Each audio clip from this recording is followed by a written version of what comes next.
A ver, ya estamos en el aire. Bienvenidos otra vez a Hablemos de Historia. Voy a dar el pase a Jesús Yarango para que empiece la mesa del día de hoy. Jesús. Buenas noches con todos desde Perú. Bueno, es un placer presentarles de nuevo una de las mesas de Hablemos de Historia Bicentenario. En esta oportunidad vamos a trabajar o va a tocar la mesa sobre la independencia y el bicentenario desde las regiones, una de las terceras mesas sobre historia regional. Tenemos cuatro importantes ponentes. El primero es el profesor Gustavo Rodríguez, quien es licenciado en Economía, magíster en Ciencias Sociales y en Historia Andina, y especialidad en Educación Superior.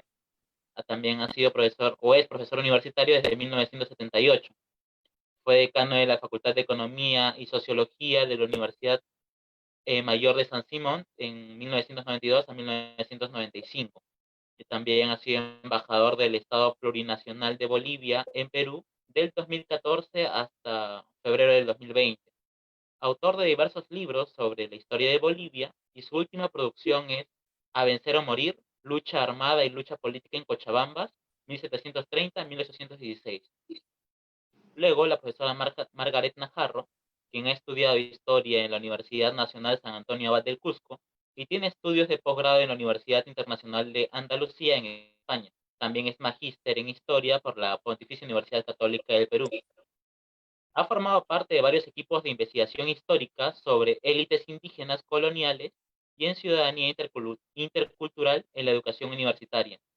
Asimismo, ha realizado investigaciones y publicaciones en temas coloniales relativos a la sociedad indígena cusqueña. Actualmente trabaja en la Universidad Nacional San Antonio Abad del Cusco, donde es profesora asociada en la Facultad de Derecho y Ciencias Sociales. Igualmente tiene diversos trabajos publicados. El profesor Víctor Condori es bachiller y licenciado en Historia por la Universidad Nacional San Agustín de Arequipa, es magíster en Historia por la Universidad Católica San Pablo de Arequipa, también es profesor e investigador en ambas casas de estudio. Es autor del libro Reformas Económicas y Privilegios Comerciales, los 5 gremios mayores de Madrid en Arequipa, 1790-1820, y coautor con Mario Mesa del libro Historia Mínima de Arequipa. También ha publicado en diversas revistas internacionales. Finalmente, el profesor Nelson Pereira es magíster en Historia y candidato a doctor en la Pontificia Universidad Católica del Perú. Es docente de la Universidad Nacional San Cristóbal de Huamanga, en Ayacucho. Sus ejes de investigación están relacionados con la participación política de los campesinos en la formación del Estado peruano y con la historia y cultura regional. Es coautor del libro Historia y Cultura de Ayacucho con Antonio Zapata y Rolando Rojas en el 2008 y autor de diversos artículos sobre historia republicana e historia y antropología regional. Bueno, sin más, le cedo la palabra al profesor Gustavo Rodríguez para que pueda hablarnos un poco de sus temas de investigación. Gracias. Muy buenas noches a todas y a todos y a todas. Muy complacido de estar aquí en este importante foro. Agradecer a Daniel por su iniciativa. Parece ser contradictorio y es extraño que en una situación de alta complejidad de la salud haya encontrado un espacio para reunir a personas de distintos continentes y de distintas opciones historiográficas. Digo extraño porque he podido, al seguir los debates, conocer a personas que solo había leído y que ahora los he podido ver en vivo y casi en directo. Saludo también a mis compañeros de mesa, a Margaret, a Víctor, a Nelson. Yo voy a plantear algunas cosas relativas a esta cuestión de la historia de los bicentenarios de la independencia o del proceso de la independencia o de la guerra civil durante los años de 1810 a 1825 y particularmente hasta 1816, tomando como punto de reflexión lo acontecido en Cochabamba, una región, administrativamente un departamento, lo que en Perú se llamaría una provincia, de Bolivia, colocada en el centro de mi país.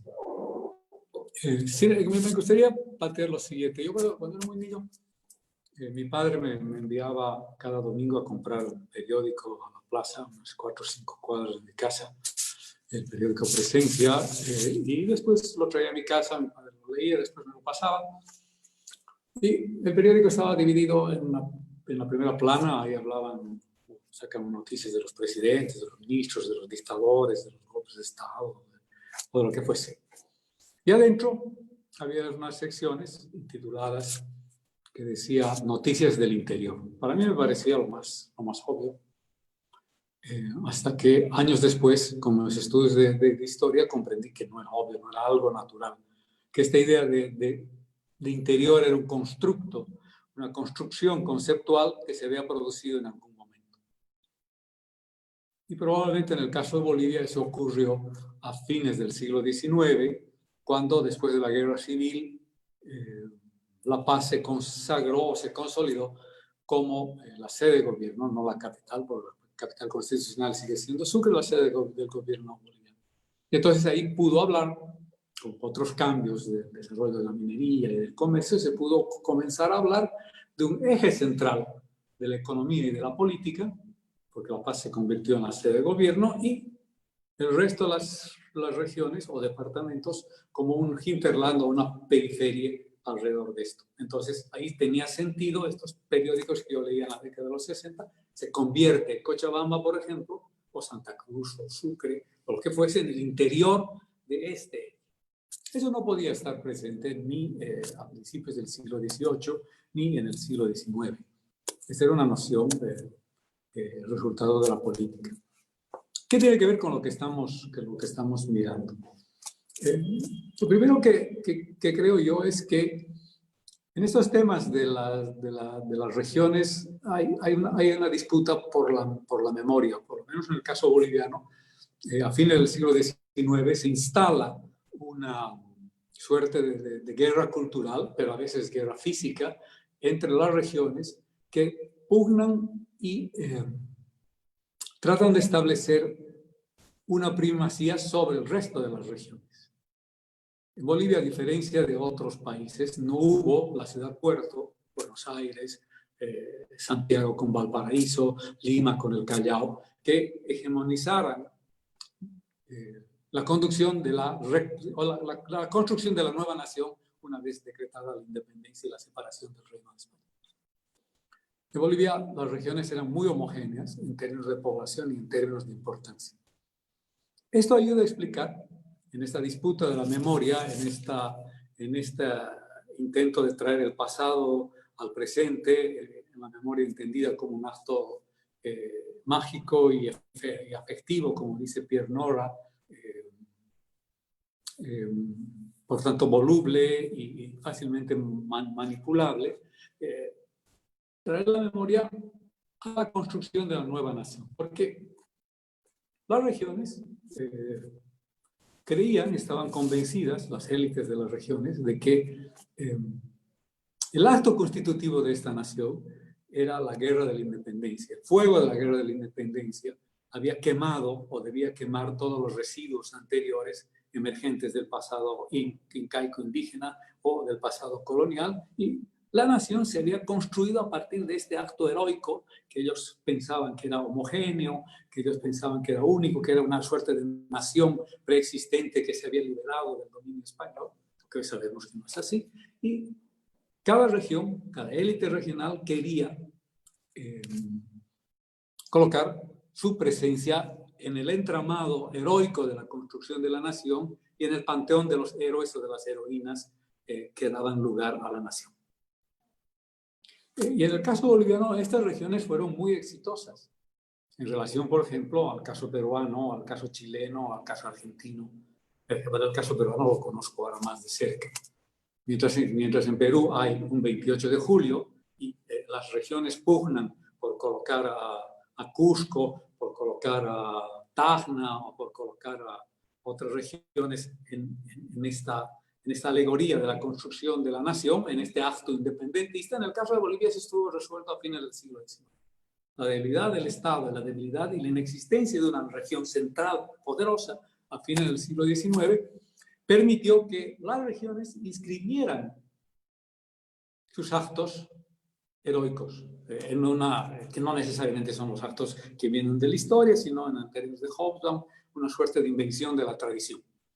Entonces, hoy en Bolivia, la celebración del bicentenario, el que se hizo en 1810 y el que se va a hacer en el año 25, tiene presencia de las regiones. Con excepción de Pando, Bolivia está dividida en 9 regiones, 9 departamentos. Pando estaba muy alejado de este vericueto en 1810, 11, 12, 13, 14, 15. El resto de las regiones tiene su propia historia de su presencia en la independencia. Es decir, no es el Cusco que tiene que luchar para ser reconocido desde Lima, todas esas nuestras regiones tienen eso. ¿Sí? Claro, cada una construyó su propia narrativa ficcional de acuerdo a lo que necesitaba para meterse dentro de este entramado único de la lucha nacional. Inventó tradiciones, modificó acontecimientos, creó, recreó, negó, suprimió, alteró héroes y heroínas. Porque toda memoria es eso, recuerdo y olvido. Entonces, la construcción de la narrativa oficial liberal y la que hoy se predomina Bolivia hecha a fines del siglo XIX y la presencia poderosa de las regiones expresa una disputa por el pasado. ¿Sí? Y hay una disputa no fácilmente resolvible. Por ejemplo, en Cochabamba, de donde yo vengo, durante el siglo XIX, fines del siglo XIX, en el Consejo Municipal había discusiones, no tan frecuentes, pero finalmente discusiones de qué era más importante: celebrar a la nación en su acto independentista el 6 de agosto de 1825 o celebrar a la región en su acto aparentemente independentista el 14 de septiembre de 1810. Entonces, esta pugna entre historia regional, memoria regional y memoria de nación es algo que está presente en el caso de Bolivia.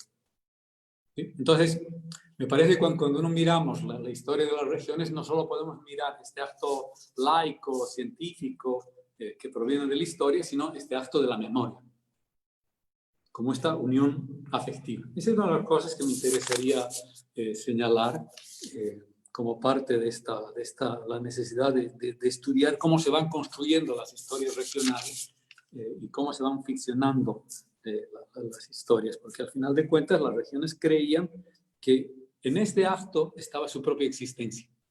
Y como estaban disputando con otras, querían exaltar su presencia en la lucha por la independencia. Entonces, así terminamos con un entramado de fuertes historias regionales que no se observa en otros países. Entonces, yo me estoy por pasar el tiempo. La segunda cosa es, ¿qué es finalmente una región? Siguiendo las lecturas de Verdo y de otros autores,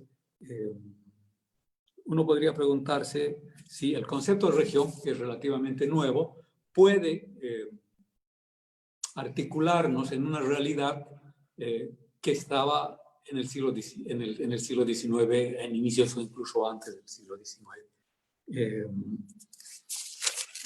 Es que es válido hablar de historias de regiones. El concepto de región es mucho más nuevo, cuando allí, en el siglo XIX, no existía la noción de región como tal. ¿No? Lo que existían es otro tipo de entidades, que eran las provincias, que eran los reinos, que eran cualquier otra realidad. El caso es que todavía no sabemos muy bien, por lo menos en el caso de Bolivia, cómo, una vez que se produce esta devolución del poder, de la autoridad, capturado el rey de España por la retroversión, cómo se desarrollan las ciudades y cómo se desarrollan las autoridades de las ciudades. Ustedes han tenido uno sobre los cabildos, pero en el caso de Cochabamba, el cabildo es la cabeza de todas las manifestaciones políticas, al menos entre 1810 y 1816, que son los momentos de mayor auge y de conflicto en relación a la llamada Guerra de la Independencia. Pero estos cabildos tienen una naturaleza precisa. Son cabildos que controlan la vida rural y desde la ciudad controlan la vida de fuera de la ciudad. Entonces, las regiones no son homogéneas. en las regiones hay también conflictos internos. En el caso de Cochabamba, eso se va a ver entre el cabildo de la ciudad de Cochabamba, y por definición en el cabildo viven los ciudadanos, y las élites de las provincias rurales que no pueden participar de la vida política del cabildo, que solo pueden participar de esa vida por la vía de la fuerza. Este es un conflicto que va a ser relativamente permanente en el caso de Cochabamba. Élites de provincia y élites de la ciudad, ¿no? Porque finalmente la unidad de la vida política entre 1810 y 1816 en el caso de Bolivia son las autoridades de los cabildos, ¿no? En el caso de Cochabamba hubo cabildo, pero además hubo una instancia supra-cabildo, que es la Junta Gubernativa, pero la Junta Gubernativa, que tiene autoridad sobre toda la provincia, es elegida por los ciudadanos, que son los que viven en la ciudad, y no las élites que pueden vivir en los pueblos aledaños. Entonces la región no es una unidad homogénea.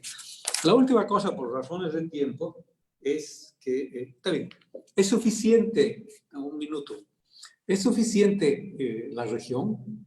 Es decir, al volver a la región como una unidad de reflexión y de análisis historiográfico, a partir de hoy, tenemos quizás el peligro de volver a una situación de localismo, ¿no? O sea, nos agarramos de nuestra región porque, al igual que en el siglo XIX, queremos exhibir que esta región estuvo presente en este acto constitutivo de nuestra nación que se llama la Guerra de la Independencia. Y no nos contentamos con decir, fue en Lima, o fue en La Paz, o fue en Santiago de Chile.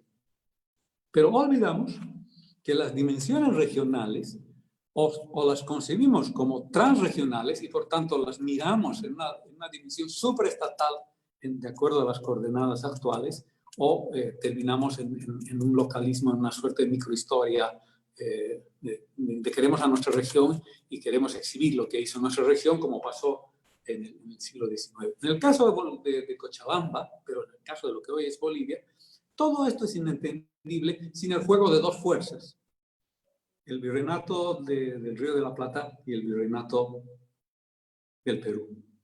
Y eso ya excede los contornos de la región. Cochabamba fue ocupada 3 veces por los ejércitos del sur del Perú, 2 veces por Goyeneche. Cochabamba fue, no lo diría ocupada porque era su aliado finalmente por los ejércitos los ejércitos porteños. 2 grandes batallas se libraron en Cochabamba en 1811 y en 1815. Los porteños estuvieron ahí.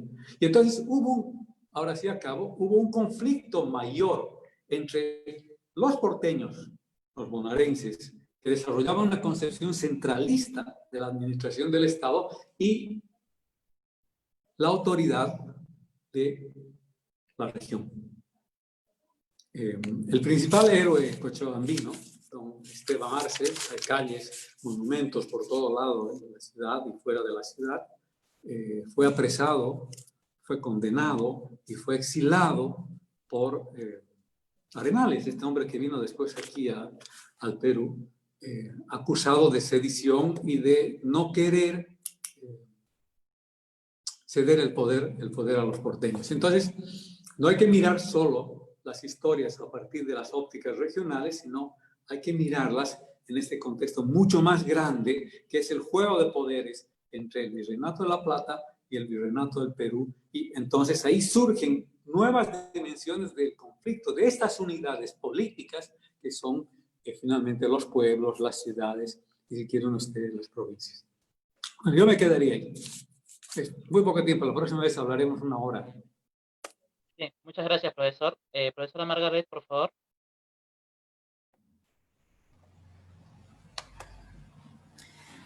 Gracias. Buenas noches. Antes de empezar, quiero agradecer a Daniel Morán y al grupo Hablemos de Historia por la invitación para participar en este espacio de debate tan importante en los últimos tiempos, sobre todo en el periodo de pandemia. Voy a tratar el tema relacionado con el proceso de independencia a partir del trabajo que he realizado sobre el Cusco en el periodo de 1780 y 1814, donde he analizado el contexto en que se dieron los principales movimientos del Cusco en este periodo. Me refiero al movimiento de 1780, la conspiración del Cusco de 1805 y la revolución de 1814. Claro, cuando me refiero al Cusco, obviamente, me refiero en realidad a la articulación que tuvo el Cusco en un espacio más grande que se extendió sobre todo hacia el Alto Perú y en general hacia el sur andino. Entonces, este trabajo me ha permitido tener una imagen sobre el proceso de independencia visto desde el Cusco y que ciertamente difiere en algunos aspectos de las tendencias historiográficas predominantes que consideran que la independencia empezó en 1808 en el contexto de la invasión napoleónica a España y la consiguiente crisis política que esto generó tanto en España como en América. A pesar de esta tendencia predominante, también debo mencionar que últimamente algunos historiadores han planteado la necesidad de cambiar la narrativa y por tanto la cronología de la independencia. Entonces, en este sentido, por ejemplo, Cecilia Méndez y Juan Carlos Estensoro han llamado la atención sobre la necesidad de integrar la memoria de todos los peruanos que combatieron contra el sistema colonial y que buscaron romper con España desde las regiones y descentralizar de esta manera la narrativa sobre el proceso de independencia. Asimismo, Luis Miguel Glave también ha planteado la importancia de cambiar los relatos de la independencia y de incorporar la participación de las regiones en este proceso. En esta perspectiva, considero que la independencia empezó antes de 1808 con movimientos que generalmente se dieron en las regiones, por lo que es importante incorporar estos procesos regionales en la narrativa de la independencia y para esto es fundamental contar con más investigaciones que permitan conocer las dinámicas regionales atendiendo a sus particularidades. En el caso del Cusco y los movimientos que se dieron antes de la coyuntura de 1808, considero que es posible pensar en la independencia como un proceso largo y complejo que se caracterizó por ser intermitente.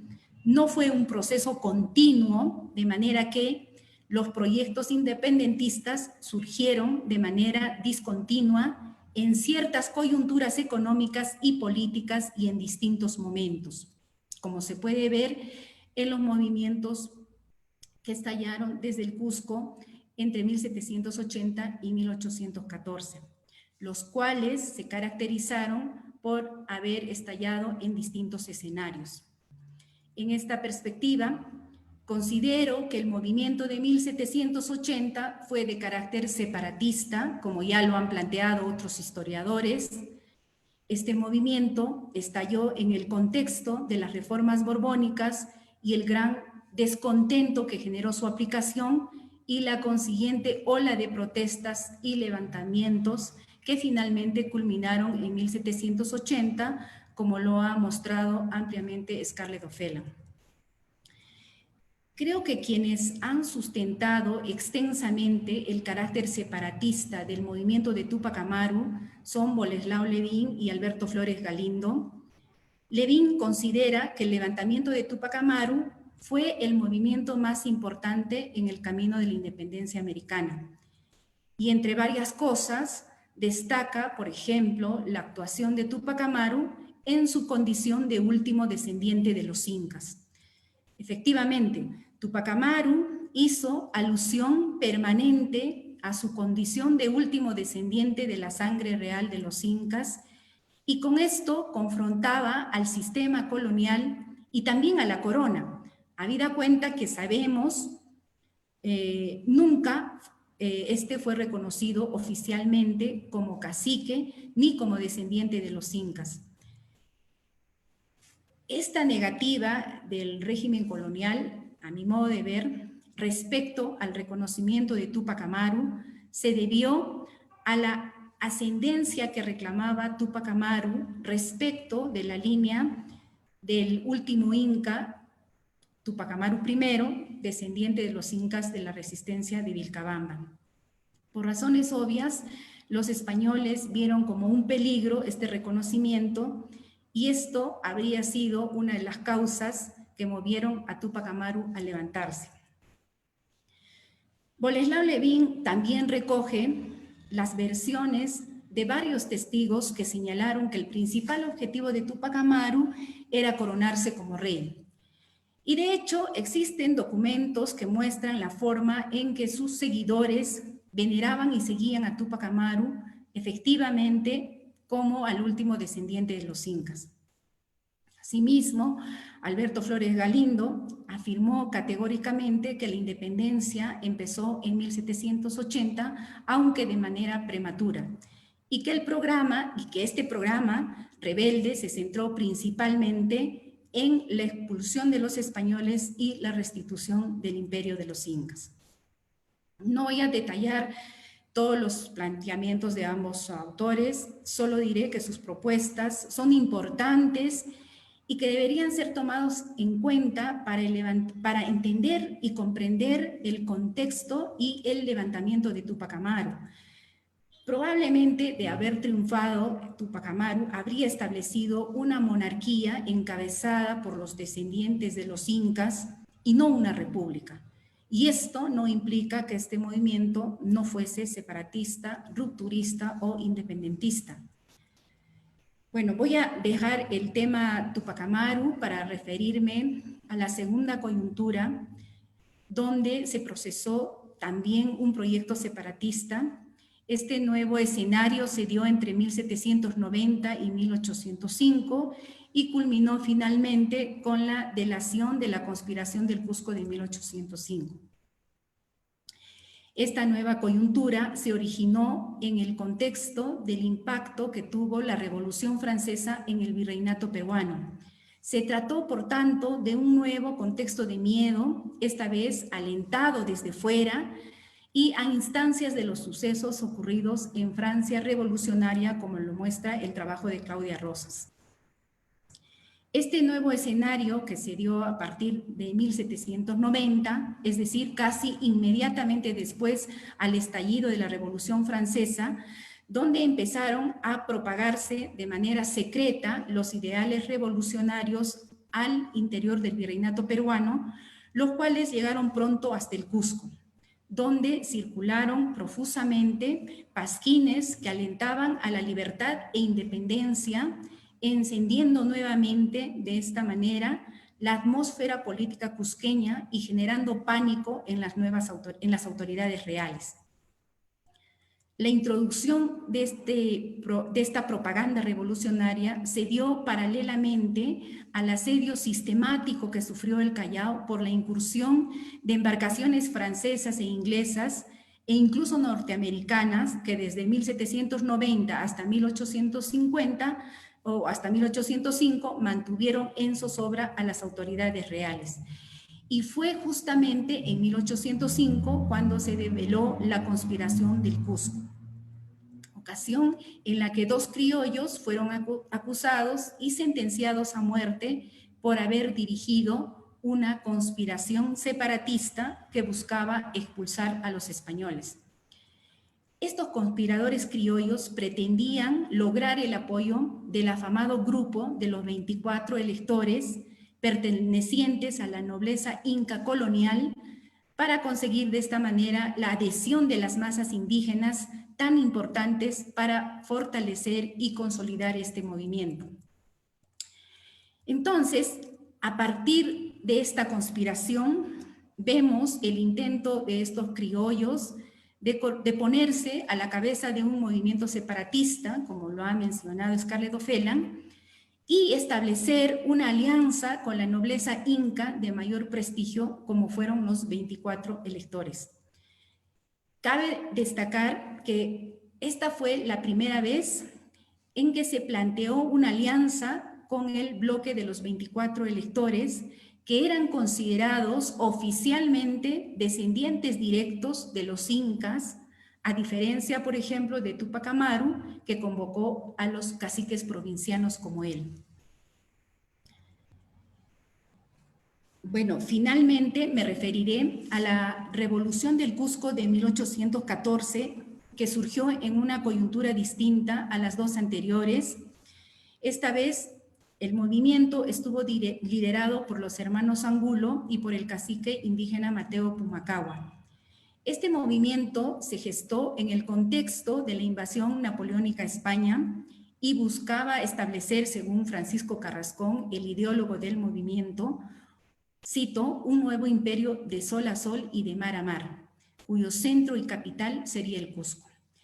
Este levantamiento estuvo dirigido por mestizos en alianza con un sector de la nobleza indígena liderada por Pumacahua, que, como sabemos, en el periodo de 1780 luchó a favor de la causa real y contra Túpac Amaru.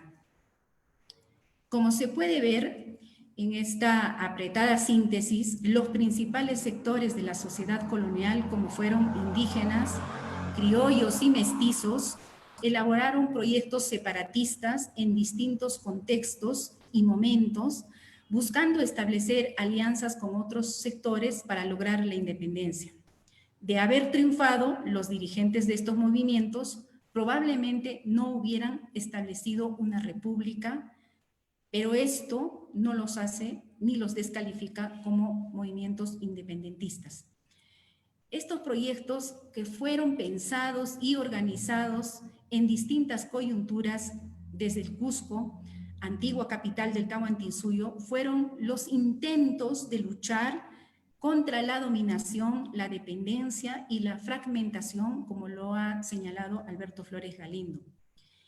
Y cada uno de estos movimientos representan los distintos proyectos políticos que aspiraban desde diversas vertientes lograr la independencia, y esto es un tema que actualmente, de cara al bicentenario de la independencia, todavía se encuentra en pleno debate, a pesar de que, como he mencionado, la historiografía en general ha llegado casi a un consenso y ha establecido como fecha de inicio 1808.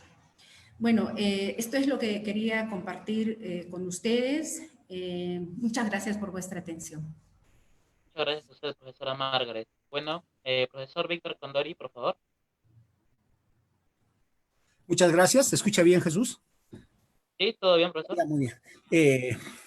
Bueno, como siempre, agradecer a Daniel Morán, que ya me está haciendo caserito en este tipo de eventos de carácter internacional, porque están presentes ponentes del Cusco, de Bolivia y de Arequipa.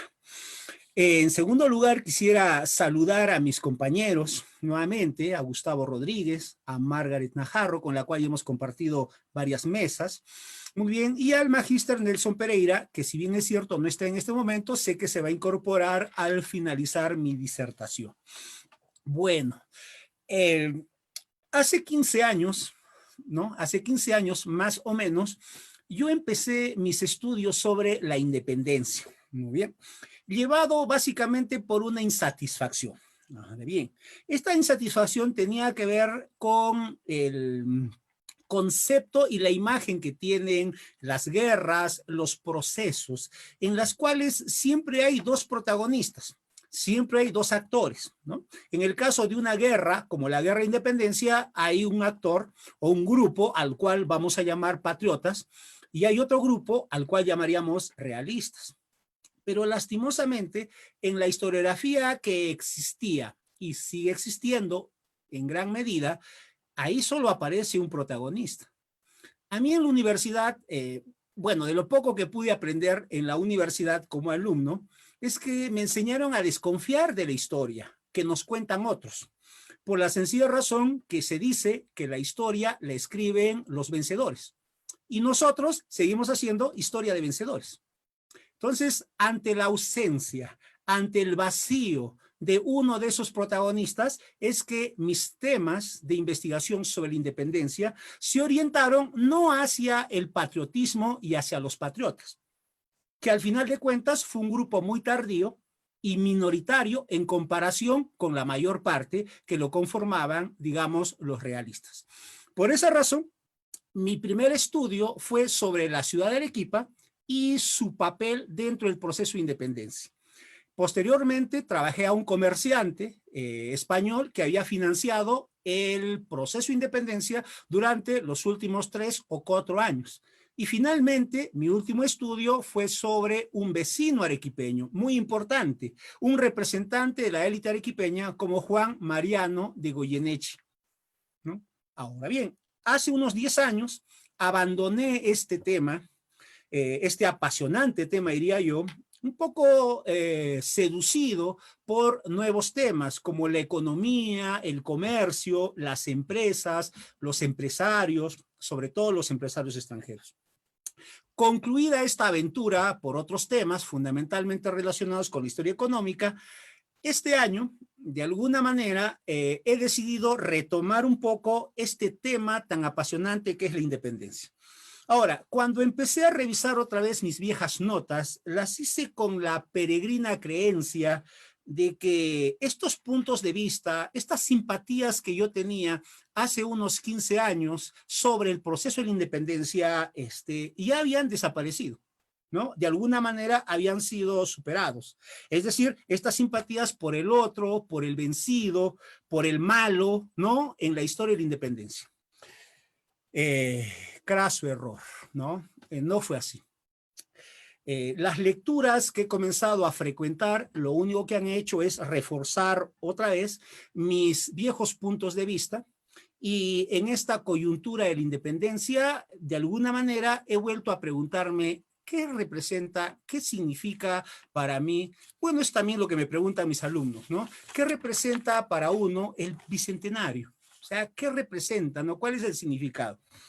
Y bueno, frente a esta pregunta de lo que representa para mí el bicentenario, yo tendría que reconocer públicamente hoy que sobre el bicentenario tengo dos lecturas muy encontradas. La primera de ellas es una lectura como ciudadano, como profesor, pero no profesor universitario, sino profesor de colegio, profesor de escuela, profesor de PRONOE, ¿no? Profesor de academia preuniversitaria, claustros, ambientes por donde yo frecuenté muchos años, ¿no?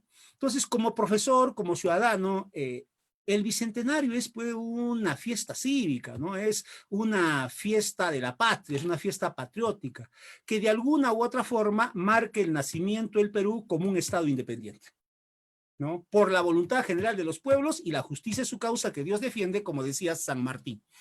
Pero como historiador, el bicentenario a mí me genera algunas dudas, algunas confusiones, alguna y mucha, diría yo, insatisfacción. ¿Por qué? Porque yo considero que este proyecto, ¿no?, impulsado por diferentes instituciones, pareciese más un intento forzado, ¿no?, de tratar de armonizar, de homogenizar procesos históricos tan diferentes como los que hubieron en el Perú durante esta época. Ahora, y armonizarlos u organizarnos en torno a una fecha que en realidad yo considero que representa muy poco y ayuda mucho menos a entender a este complejo proceso. Por una razón, porque 1821, desde mi punto de vista, creo que también lo comparten otros historiadores, no representa ni el principio ni el fin del proceso. O sea, no es ni el principio ni es el fin. Contrariamente, esta fecha lo que hace es desconocer, es relegar, es marginar, por ejemplo, manifestaciones patrióticas mucho más antiguas, como la rebelión de Tacna, la rebelión de Huánuco, la rebelión de Tacna otra vez, procesos más importantes y trascendentes, como la Revolución del Cusco de 1814, que se extendió por una buena parte del virreinato del Perú, incluso llegó hasta el Alto Perú. Incluso ha relegado a procesos mucho más decisivos, como la Batalla de Ayacucho, que sella definitivamente la independencia del Perú, con la firma de la capitulación. Si bien es cierto, en el Callao hubo presencia española hasta 1826, eso es cierto, me lo dirán muchos colegas que han trabajado el tema. Hay que reconocer también que se trató más bien de una terca y obstinada resistencia de algunos soldados y un oficial más realista que el propio rey Fernando. Nos referimos a José Ramón Rodríguez. Precisamente yo quería llegar a este punto, ¿no? A este punto. ¿Por qué? Porque lamentablemente, como les mencionaba, los realistas, los fidelistas, los llamados godos, llamados gachupines, chapetones, sarracenos, se han convertido dentro de esta historia del Bicentenario en los olvidados, en los postergados, en los invisibilizados. No obstante que ellos estaban conformados, por ejemplo, en Ayacucho, por un 95% de peruanos. Y esos peruanos no se fueron a España, se quedaron aquí. Y en otras regiones también. Entonces, ellos no son parte de esta historia, a pesar de que en algunos momentos conformaban una gran mayoría. Ahora bien, sus esfuerzos, sus ideales son tan valederos como los ideales de los patriotas, pero han sido de alguna manera postergados. Ahora, con respecto a la historia de Arequipa, a la historia de la independencia de Arequipa, hace unos 15 años, creo que todavía continúa algo de ello, yo había observado una especie de vergüenza a veces, una especie de temor, una especie de inseguridad, una especie de resistencia a aceptar un pasado realista. A un pasado. Y el hecho de que Arequipa fue la última ciudad que en el Perú juró la independencia, como sabemos, el 6 de febrero de 1825. Ahora, esta actitud timorata, insegura, temerosa por parte de algunos investigadores, profesores que yo he tenido y algunos promotores culturales que hoy pues se dedican a difundir más historia que los propios historiadores, yo considero que estaría bien para 1825. Porque sabemos que en 1825, por ejemplo, se van a multiplicar en Arequipa por lo menos los discursos, los manifiestos, las proclamas, cargadas de sentimientos patrióticos y nacionalistas, y también de condenas al opresivo y al tiránico régimen colonial y a sus defensores. Incluso esos sentimientos nacionalistas se vieron reforzados, se vieron fortalecidos con la creación de la famosa Junta de Calificación, ¿no? Que es una institución, que es un organismo creado por el libertador Simón Bolívar. ¿Para qué? Para recompensar y para premiar con empleos, con cargos, con puestos a todos los ciudadanos que durante el proceso de independencia habían evidenciado, demostrado y habían mantenido un compromiso muy grande con la patria y con la libertad, ¿no? En ese contexto, pues, ser realista era malo y había que ocultar sus sentimientos porque lo patriota era lo políticamente aceptable. En 1825 estaba bien, era entendible, pero no pues en el siglo XXI, ¿no? Peor aún si el sentimiento realista, si el sentimiento fidelista o el comportamiento fidelista estuvo muy extendido. Salvo algunas regiones como Cusco, quizá Ayacucho, Tacna, en el resto del territorio se mantuvo un férreo realismo hasta 1820, hasta la llegada de San Martín. Y precisamente uno de los planes o proyectos de San Martín era precisamente al llegar negociar con las élites para que se incorporen pacíficamente dentro de este proceso. Y San Martín envió emisarios tanto al norte como al sur. En el sur no tuvo éxito. En el norte sí. Por esa razón, en 1820 se declara libre Trujillo. Y luego algunas otras regiones más del norte. Pero este era un sentimiento más extendido. Era un sentimiento más ampliado el que se vivía durante esos años. Entonces, en ese contexto es que yo empiezo estos estudios sobre la independencia. estos estudios sobre la independencia. Y para ello uno toma una guía, ¿no? Y nuestra principal guía, por lo menos en esa época, era la voluminosa Historia General de Arequipa, la cual a estos años que van de 1820 a 1824 solo le da 6 renglones. Y otro texto y otro libro muy importante que se llama Arequipa en el paso de la colonia a la república, de don Guillermo Segarra Meneses, empieza a hablar de este proceso con la llegada de Sucre a la ciudad de Arequipa, con la invasión de Arequipa por parte de tropas colombianas. Y describe todo ese proceso, pero no es más que una copia o recreación de algunas páginas de la memoria del mariscal Miller sobre la independencia. Entonces, de alguna manera, dentro de este contexto, yo entro a estudiar la independencia. Y obviamente, después de varios años, finalmente llegué a aproximarme muy cercanamente acerca de, por un lado, qué ocurría en Arequipa durante esos años y tratar de entender cuáles fueron las razones de ese fidelismo. Ahora, según estos estudios, yo he podido reconocer así, ya para terminar esta primera parte, 3 etapas. Vale decir que yo he podido reconocer dentro del proceso de independencia de Arequipa 3 periodos, 3 coyunturas muy marcadas. La primera de ellas va de 1809 a 1813. Durante esta coyuntura, lo que uno observa en Arequipa es un gran entusiasmo por una parte de la población, en una parte de los vecinos. Un entusiasmo que los va a llevar a participar con recursos y soldados para poder engrosar las filas del ejército realista que hacía campaña en el Alto Perú, dirigidos por un general arequipeño, ¿no? José Manuel de Goyeneche y Barreda, hijo predilecto de la ciudad, que ya mencionó Gustavo Rodríguez hace un rato. Muy bien. Por otro lado, ¿qué es lo que se observa durante esta coyuntura, ¿no? Se observa también algunas manifestaciones de simpatía por parte de algunos vecinos, por parte de algunas familias, por ejemplo, con el liberalismo español. Y con algunos procesos revolucionarios que se estaban produciendo, como el de Tacna y el del Cusco. Por ejemplo, se pueden reconocer algunas familias, ¿no? Algunas como la familia Rivero, por ejemplo, la familia Araníbar, la familia Quirós de Majes, la familia Landa Vizcarra de Moquegua, el abogado José y María Corbacho, el poeta Mariano Melgar y el sacerdote Mariano José de Arce. Pero este apoyo desinteresado, ¿no? Este entusiasmo por enrolarse en las filas del ejército realista por parte de algunos vecinos y soldados arequipeños termina en 1813. Cuando Goyeneche es reemplazado por el general Joaquín de la Pezuela como nuevo jefe o comandante general del ejército en el Alto Perú.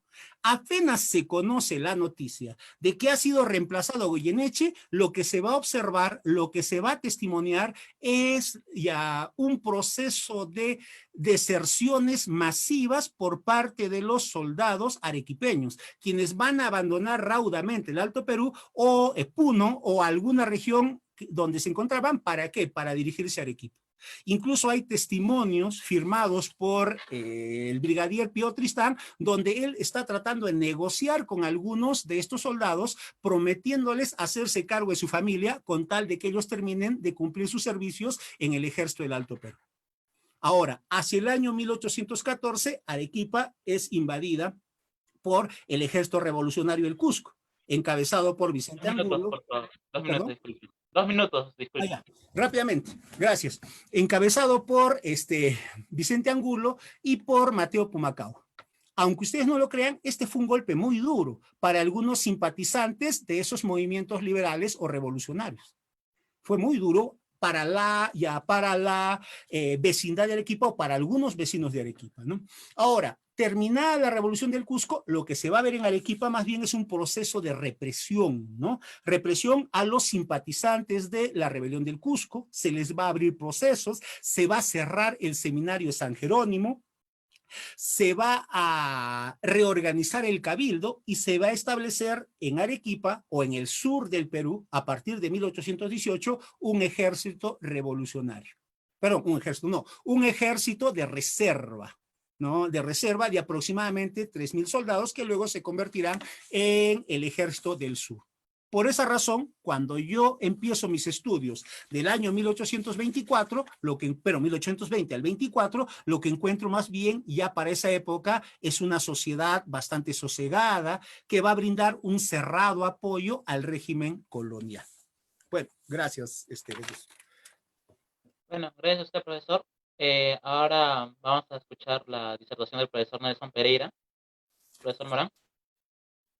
Sí, justo unos 30 segundos, ya justo. Sí, ya Nelson, te voy a conectar, ¿ya? Un ratito, Nelson. Y ahora sí, puedes hablar, puedes comenzar. Ya, ok. Muy bien, muchas gracias, Daniel. Muy buenas tardes, amigos, amigas de Hablemos de Historia. Bueno, en primer lugar, mil disculpas por esta forma un poco precaria de comunicarme. Lamentablemente, en el lugar donde vivo ha colapsado el sistema del internet y no lo van a reparar hasta el día de mañana, ¿no? Pero no quería dejar de participar en este interesante ciclo de conferencias organizadas por Daniel Morán, y ahora que estamos en vísperas de la celebración del aniversario 199 de nuestra independencia. Daniel me ha encargado que hable sobre la independencia en la región de Huamanga, o intendencia de Huamanga a fines del 18, inicios del siglo XIX, espacio hoy conocido como el departamento de Ayacucho. Y quisiera iniciar mi exposición con dos aspectos que he observado en estos últimos años que me llevan a plantear un conjunto de propuestas sobre la independencia de Huamanga. Lo que quiero hoy día relatarles es propuestas sobre la independencia de Huamanga. En primer lugar, las narrativas historiográficas sobre el tema que provienen de la primera mitad del siglo pasado, en la época de celebración del centenario de la batalla de Ayacucho. Una de estas narrativas es la de Manuel Jesús Pozo, un abogado ayacuchano aficionado a la historia, que en 1924 publicó un emblemático libro, Lo que hizo Huamanga por la independencia, en el que presenta los tópicos centrales del proceso, y señala que con la independencia se presentó la crisis económica de la región iniciada por las reformas borbónicas. Cito a Pozo en esta ocasión porque este discurso de Pozo ha sido reproducido por historiadores posteriores como Lorenzo Huertas en 1977. Lorenzo Huertas tiene una tesis sobre la independencia en Huamanga, donde utiliza una metodología marxista, pero al final termina reproduciendo estas ideas de Pozo. Y el reciente libro de David Quichua, publicado el año pasado, David Quichua, un joven historiador egresado de la Universidad Nacional de San Cristóbal de Huamanga, ¿no?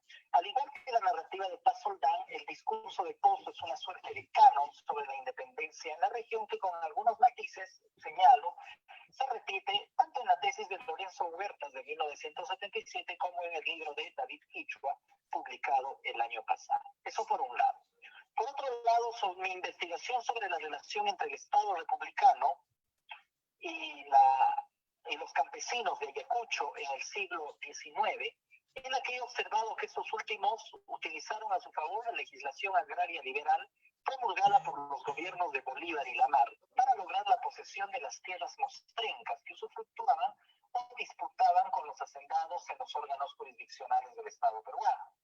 A partir de esta constatación y de las propuestas de Cecilia Méndez para la zona altoandina de Huanta, sugiere la hipótesis de un discurso liberal que caló hondo en las poblaciones campesinas, no solo las de Huanta, sino también las de Cangallo. Sobre esto hablaremos a continuación.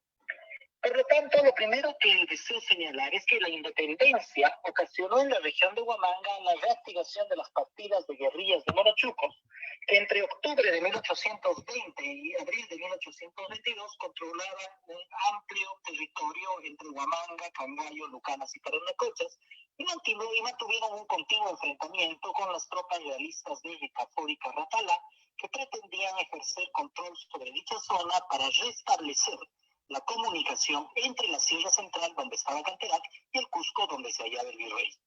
En estas partidas militaban campesinos principalmente de la zona de Pampa-Cangallo, pero también de los pueblos colindantes, y uno de estos guerrilleros era el hijo de María Parada de Bellido, famoso personaje, muy conocido por todos, una mujer campesina de Paras que con su esposo se dedicaba a la ganadería, al arrieraje y a la actividad comercial. Es conocida su historia.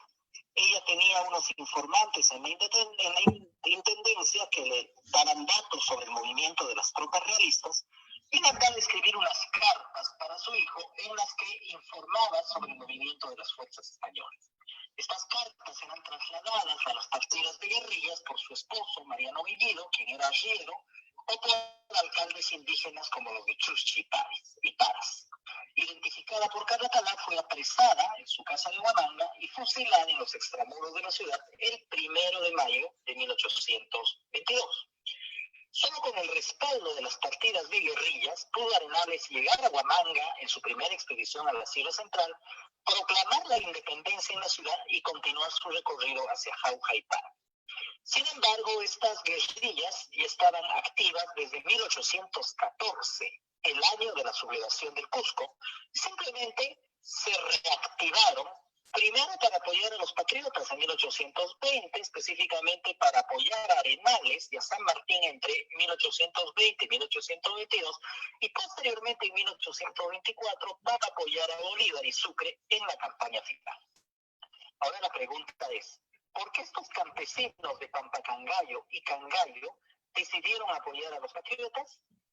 No solamente porque los partidarios de los hermanos Angulo en 1814 o los soldados de Arenales en 1820 difundieron proclamas en quechua en las que prometían la abolición de la contribución impuesta tras el fracaso del primer interregno liberal, sino también por la contracción del comercio de ganado con la costa central, es decir, una crisis económica que afectó básicamente la actividad ganadera y la actividad comercial del ganado, actividad en la que participaban junto con españoles y mestizos. Contracción ocasionada además por las reformas borbónicas.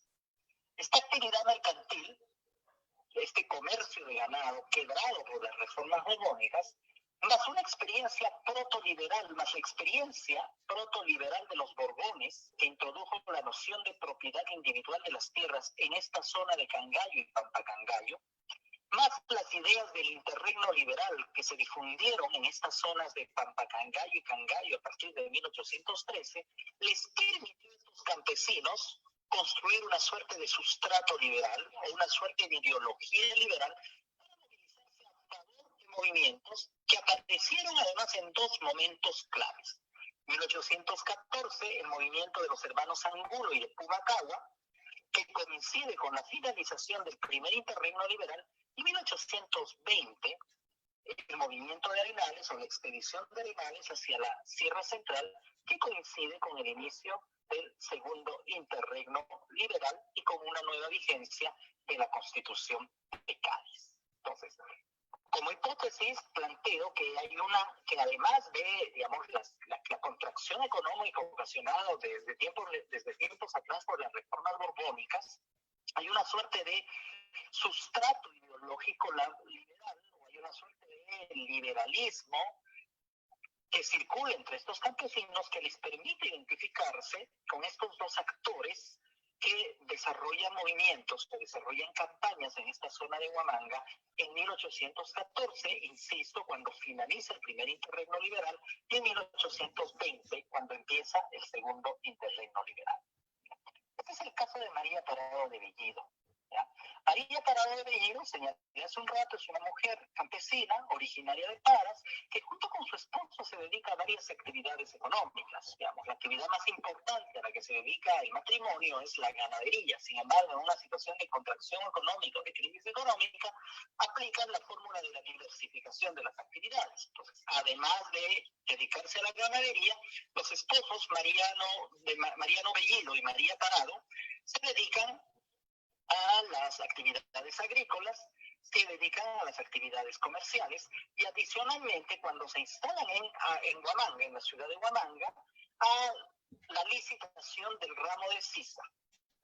Por ejemplo, en 1813, María Parado de Bellido con su esposo y el capitán de milicias reales Pedro José González, un español, se asocian para participar en el arrendamiento del ramo de sisa por el término de 5 años y 500 pesos que ofrecen pagarlos en cada un año cumplido, comprometiéndose a supervisar el ganado que ingresaba al matadero y a vender la carne en un precio que oscilase entre medio real y 4,5 reales. Además, entre 1813 y 1822, el año de fusilamiento de María Parado de Bellido, y posteriormente posteriormente su esposo hasta 1824, 1825, constantemente están apoyando o está garantizando a todos aquellos españoles o aquellos mestizos que deseen licitar el cobro de los principales ramos de los impuestos locales. Entonces, digamos, hay una suerte de coincidencia entre, digamos, en un pensamiento proliberal, lo planteo en términos de hipótesis, entre María Parado de Bellido y todos estos españoles, en tanto la idea de liberalismo que ellos están desarrollando, repito, lo planteo como hipótesis, es la idea de facilitar el intercambio, digamos, posibilitar el intercambio comercial con otras regiones. Ya, algo que ha sido fuertemente afectado en la región de Huamanga desde la época de las reformas borbónicas. Encuentro estas coincidencias y trato de plantear esta hipótesis. Esto con respecto a los sectores campesinos que están participando en la independencia, apoyando movimientos como los de 1814, como el de 1814 o la expedición de Arenales de 1820. Pero también prestemos atención a la élite huamanguina. Digamos, en el discurso de la historiografía regional está la idea de que la élite huamanguina fue pro-española y muy conservadora, ¿no?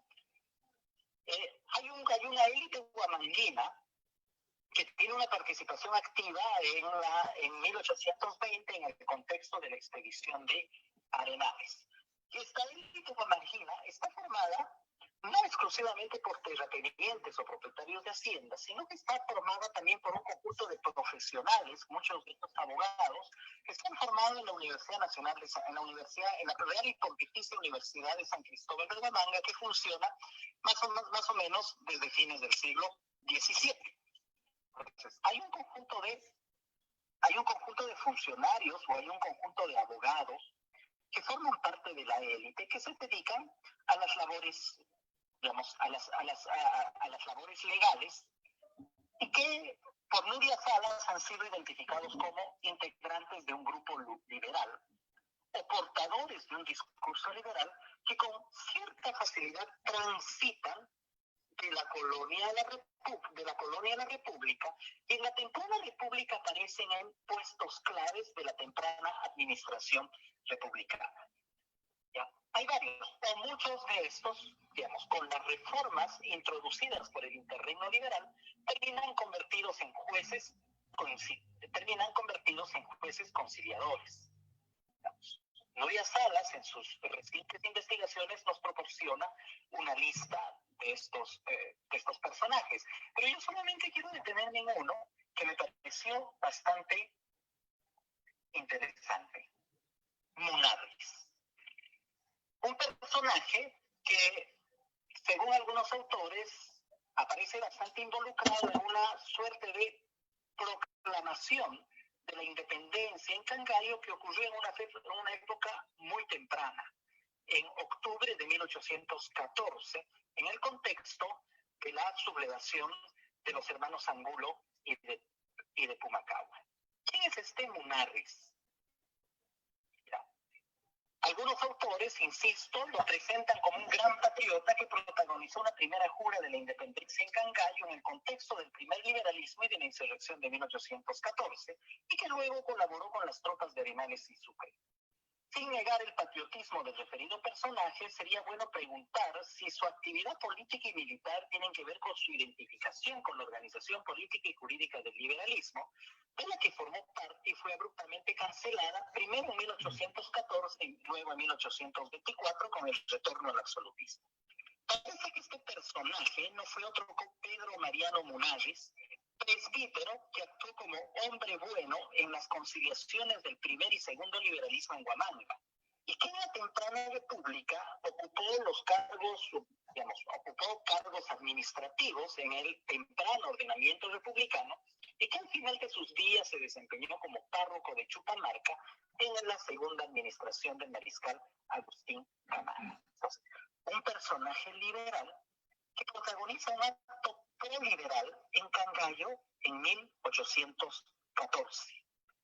Para los cangallinos se trata de la primera proclamación de la independencia, la primera jura de la independencia en territorio peruano en una época muy temprana. Nelson, 10 años antes de Nelson, te quedan 2 minutos, Nelson. Pero Te quedan 2 minutos. Para hacer la pregunta, dice que es un acto relacionado con el liberalismo. Quería hablar un poco sobre esta élite que apoya a Arenales, los integrantes del ayuntamiento, un ayuntamiento constitucional que se reactiva con el segundo interregno liberal, un ayuntamiento que de mala gana o de puro temor recibe a Arenales, porque Arenales proclama que desconfía del segundo liberalismo y de la Constitución de Cádiz, y de buena gana recibe al Miguel La Serna de su paso de la Sierra Central hacia la zona del Cusco.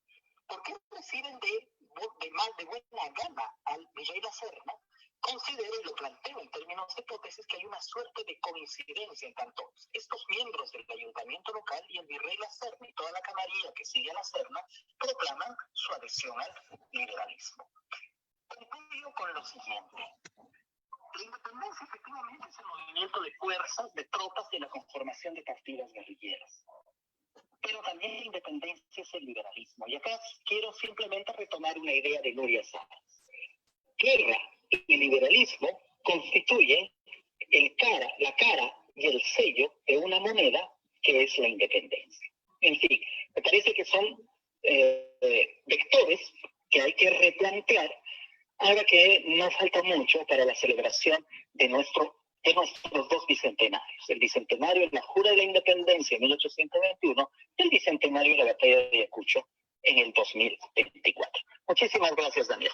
Gracias, Nelson. Bien, justo Nelson se ha comunicado por vía celular por problemas que ya había indicado. Bien, ahora sí, más bien gracias a los 4 ponentes por haber respetado el tiempo estipulado. Vamos a las preguntas, ¿ok?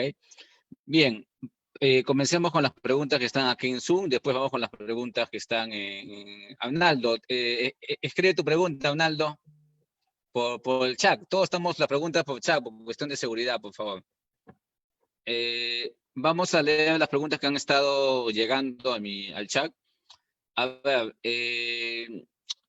¿cuáles son las particularidades de las respuestas al proceso de independencia por parte de las regiones del sur, incluyendo el Alto Perú? Esa es una de las preguntas.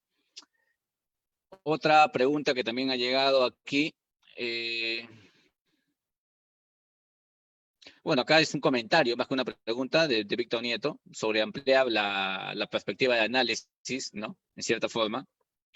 Tenemos aquí una consulta para Gustavo Rodríguez, nos dice, ¿considera que Cochabamba o las élites apoyaron más a los realistas o a los independentistas? Y si tenían alguna idea final, centralizadora o unificadora, o tal vez diversas ideas disgregadoras. Para Margaret, si considera que entre 1808 y 1814 fue un proceso interviniente de ideas separatistas. Para Víctor Condori, ¿por qué considera que Arequipa se mantiene realista hasta 1825? Para Nelson, pero bueno, Nelson ya difícilmente se va a poder comunicar por las cuestiones que ya hemos explicado, pero de repente los demás colegas pueden hacer algún tipo de respuesta, ¿no? Vinculando a esto de si es que se encuentra alguna relación entre el retorno del rey español en 1814 con las decisiones y las actividades de la población, ¿no? ¿Qué más? A ver, una pregunta más y de ahí hacemos un primer foco, ¿ya? Para poder contestar. Aquí este es un comentario.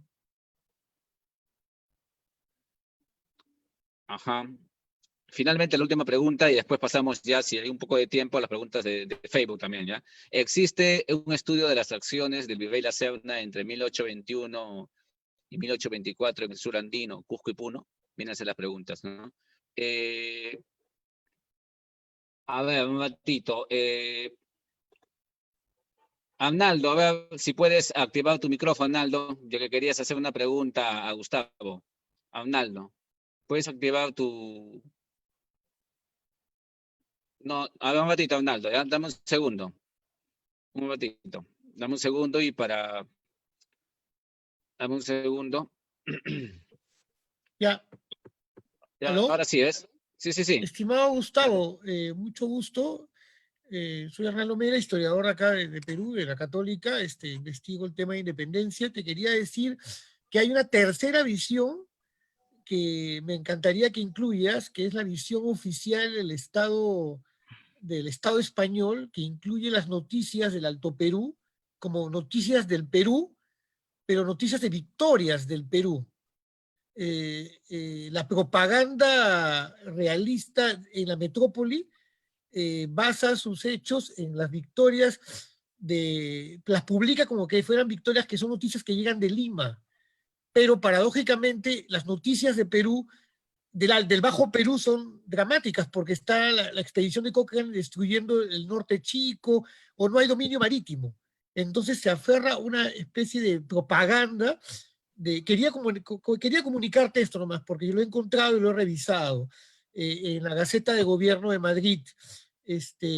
Y entra como noticias del Virreinato del Perú y noticias desde Lima, inclusive. Es interesante porque puede dar una perspectiva más allá de lo que viene a ser Virreinato peruano, Virreinato rioplatense que te escuché. Gracias, ese era todo. Ok, Arnaldo. Más bien, hacemos esta ronda y después pasamos a una ronda final de las preguntas, así como 3, 4 preguntas en Facebook, ¿ya? Comenzamos con Gustavo. Si puedes activar tu micrófono, Gustavo, en la parte... Ya, ahora sí. Ahora sí, sí, te escuchamos. Voy rápido para permitir al resto. Pero Cochabamba fue algo así como el centro geográfico y político, por lo menos en lo que hoy se llama Bolivia, entre 1810 y 1816. Primero tuvo un ejército, porque ninguna de las otras regiones tuvo una caballería más o menos armada y una infantería. Tuvo capacidad de producir armamento, refaccionar armamento, producir pólvora, producir telas para los uniformes, tuvo producir alimento. Por tanto, fue siempre un escenario de disputa. De hecho, las dos grandes confrontaciones, salvo a Miray, salvo se desarrollaron en Cochabamba. Las dos batallas de Amiraya en 1811 y 1815 fueron absolutamente decisivas, aunque hay otras, por supuesto. Por tanto, si uno habla de regiones y de centros y de ejes, Cochabamba es el eje. Quizás no lo sea, y ahí tomo en términos conceptuales, no lo sea, sus élites no son proclives a la reflexión filosófica y política. Son más bien hombres, en algún caso mujeres de acción. No vamos a encontrar grandes razonamientos en relación a qué es lo que quieren, a lo que desean. Es claro, sin embargo, que la idea de independencia, entendida como una separación del poder real, del rey cautivo y después del rey, el deseado vuelto, no estaba en la cabeza de nadie, por lo menos hasta 1815. Es decir, no se formula en esos términos. Lo que parece ser, o lo que en la historiografía tradicional liberal, en la historiografía nacionalista, es el acto de ruptura el 14 de septiembre de 1810, no es sino una proclama a nombre del rey, de adhesión al rey y de sometimiento a la Junta de Buenos Aires. En realidad, en muchas de las acciones, en muchos de los momentos, Cochabamba depende de su vínculo y de su relación con la Junta de Buenos Aires. Son ellas las que nombran los generales, dan los ascensos, definen las autoridades locales. Y recuerdo que en 1814 el Cabildo eligió uno y desde Buenos Aires llegó el nombre de Arenales como nuevo gobernador de Cochabamba. Y fue Arenales el que condenó a Esteban Arce, como decía antes, el gran líder de las revueltas cochabambinas, a la cárcel primero y al exilio luego, acusado de no querer cumplir las órdenes de Buenos Aires. José Luis Roca escribió un libro que ha tenido mucha influencia, que se llama Ni con Lima ni con Buenos Aires. Pero este libro tiene, a mi juicio, un problema. Cree que existe una nación preexistente, que llama Charcas, que se organiza y pelea contra los dos poderes, el poder de Buenos Aires y el poder de Lima. No, no es así. Cochabamba es muchas veces, pese a su subordinación, altamente aliada a Buenos Aires. actúa alrededor de Buenos Aires. Cuando hay problemas, los cochabambinos van y se refugian en Salta o en Jujuy, donde está el ejército porteño. Pero el mundo de las ideas es un mundo práctico, de armas y de acción nuevamente. Entonces, si uno mirara lo que sucede en Bolivia en ese periodo, tendría que mirar más bien a Cochabamba como el centro militar y el centro político, por lo menos hasta 1816. ¿Y por qué marco 1816? Porque es el momento en que el poder real se instala definitivamente en lo que hoy es Bolivia y dura hasta la llegada de Sucre. Termino señalando, gracias por la noticia, en relación a las fuentes españolas. Claro, no es extraño de todos modos, porque hay una disputa fuerte entre Lima y Buenos Aires por lo que hoy es Bolivia. ¿Por qué? Por su importancia estratégica, es un lugar de paso, porque están la producción de plata y el Cerro Rico de Potosí, por tanto está la moneda, el monedero de los Andes, escribió el libro Antonio Mitre, porque están las riquezas agropecuarias de Cochabamba, los cereales de Cochabamba, está la producción de armamento de Cochabamba, incluso de pequeños cañones de estaño. Y cuando en 1776 se separa lo que hoy es Bolivia del Perú y se convierte en una provincia dependiente de Buenos Aires, en 1810 esto vuelve. Entonces es un lugar de disputa, pero por otro lado es una región cultural y geográfica. No en vano los hermanos Angulo en 1814 mandan a su gente hacia Bolivia, no a Cochabamba, pero hacia La Paz.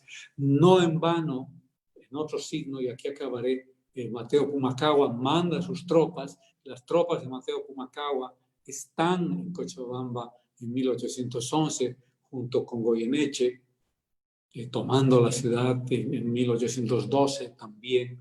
Están reprimiendo en el altiplano a los indígenas aymaras en revuelta. Entonces, hay que entender esto en una dimensión mucho más allí de la dinámica regional, anclada en Cochabamba o en Oruro o en La Paz. Hay que extender la mirada a una perspectiva casi continental de la lucha. No podemos entender estos procesos de independencia solo mirando a Cochabamba. Tenemos que mirar qué pensaban en Lima, cómo actuaban desde Arequipa, qué pensaban en Buenos Aires, cómo actuaban desde Jujuy, desde Salta, cómo se movían los ejércitos,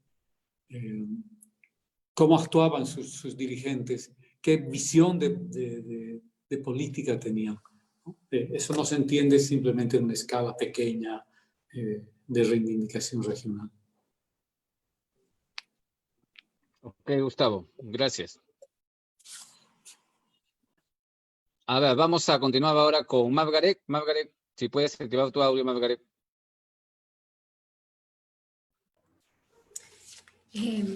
Sí, efectivamente, la pregunta sobre la coyuntura separatista de 1808-1814, claro que sí.